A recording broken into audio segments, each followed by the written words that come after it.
माझं नाव आहे सुवर्णा, मी त्यांची मुलगी. पूर्ण नाव काय? सुवर्णा प्रदीप पुंडे. हा, कुठं दिलंय तुम्हाला? पाहुण मध्ये दिलेलं आहे. हा, यांची मुलगी आहे. यांची मुलगी. काय नाव यांचं वडिलांचं? चंद्रकांत सदाशिव चासकर. चासकर. बर, काय झालं नेमकं? सकाळी भांडणं झाली, काल भांडणं झालेली, नॉर्मली झाली होती, प्रत्येक वेळेस स्वतः तशी झाली.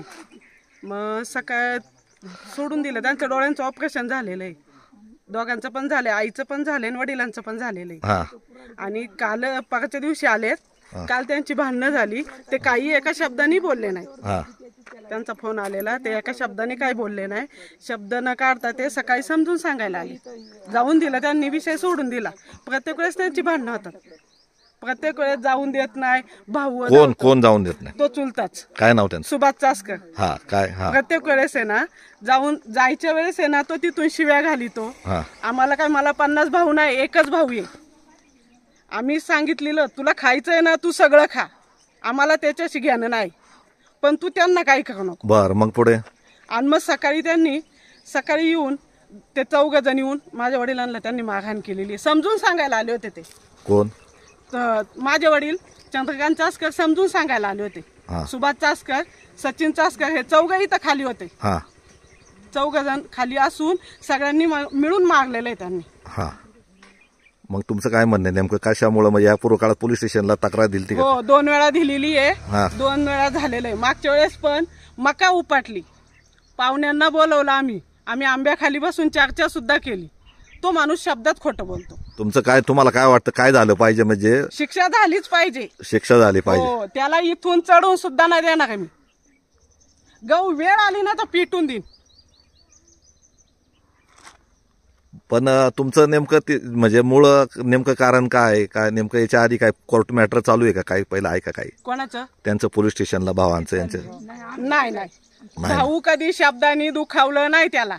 जमीन मागितली, रिटायर्ड झाला, जमीन मागितली, त्याला दिली, सहकुशीने दिली. कोणत्याही गोष्टीत भावानी कधी त्याला अडवलं नाही. घर बांधायचंय, सही दिली, वाटप झालेलं नाही, अजून वाटप सुद्धा झालेलं नाही. घर बांधायला जागा दिली, वाटप झालेलं नाही, जाऊन देत नाही, तिथनं जाऊन सुद्धा देत नाही. त्यांनी तिकडून वाट केलेली आहे. म्हणजे या पूर्व काळात तुमचे पाहुणे आणि एकत्र मिटिंगा घेतल्या, तर वाद नको, मग त्याचा काहीच उपयोग झाला नाही झाला. आणि पोलीस स्टेशनला 2 वेळा तक्रार दिली, पोलिसांनी काय फारशी गांभीर्याने दखल घेतली नाही, असा थेट तुमचा आरोप आहे. जर त्यांनी दखल घेतली असती तर हा तो कालचा प्रसंग किंवा आजचा सकाळची वेळ ही आलीच नसती. नाही तर मग आमच्या पद्धतीने यांनी जर काही केलं नाही, कोणी पोलीस स्टेशनने आता जर कारवाई जर नाही केली तर त्याची जबाबदारी पोलिसांना. मग आम्हाला काय करायचं ते करणार. मग आम्ही बरोबर, आज लहानपणापासून त्या माणसाने खूप कष्ट केलेले, यांच्यासाठीच केलेलं आहे, आमच्यासाठी काही केलं नव्हतं. ह्या भावासाठी केलं यांनी. ह्या वाडखावानी जाण नाही ठेवली त्याची. धाकटा थोरला भाऊ धाकटा येतो. धाकटा आहे का? आई बापाला यांनी कधी पाणी नाही पाजलं. बहिणी बाळा मावळणी सगळे ते इथंच यायचे यांच्याकडं, चंद्रकांत चासकरकडे. तुम्हाला कधी कळालं? कसं समजलं? सकाळी फोन केलेला यांनी मला. काय म्हटले? भांडणं झालीत म्हणून, मागामाग झाली, दादांना लागलंय, तुम्ही आत्ताच्या आत्ता या म्हणून.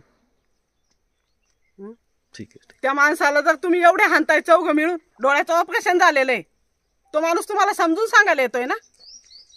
एवढी नियत घाण असते का? माणूस म्हणून जगूच नाही त्यांनी.